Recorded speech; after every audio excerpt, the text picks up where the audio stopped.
So now that we've learned about inflation and the different ways of measuring inflation, there's going to be more and more situations where we're going to be comparing nominal and real something.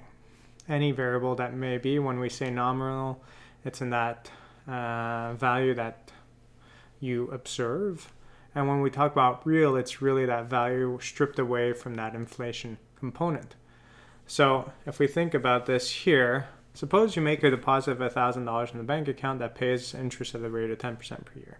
You'd be really lucky if that was the case, but let's just take that as an example. After 1 year, that bank account now contains $1,100, which is that principal of $1,000 plus the interest of $100. Are you actually wealthier after that 1 year? Well, this depends on what you can buy in the initial year versus what you can buy in the new year. If you're eyeing a TV that was $1,000 and in the new year that TV now costs $1,200, well, you were able to afford it initially, you no longer can. And why did it go from $1,000 to $1,200? Well, it may be that we've suffered 20% inflation in that period. So this inflation means that something you could afford in the past, you can't afford anymore. So just knowing this nominal interest rate is not really sufficient to knowing whether it's worthwhile to borrow money, whether it's worthwhile to put money aside. We really want to know a little bit more than just that. So for this, we're going to compare the nominal versus the real interest rate. So nominal interest rate is the one that you normally see at the bank. It's the one that you'll always see your credit card bill or anything else. It's your nominal interest rate. Your real interest rate is the interest rate that is corrected for the effects of inflation. The way they do so is essentially just taking the nominal interest rate minus the inflation rate. So in this case here, if you had a nominal interest rate of 10% and an inflation rate of 20%, your real interest rate was of minus 10%. But more typically, you might see like if you borrow at a 3% rate and inflation is 1.5% that year, well, your real interest rate is 1.5%. Okay, and this is what's going to be important when you decide to put money aside or when you decide to borrow to buy a house.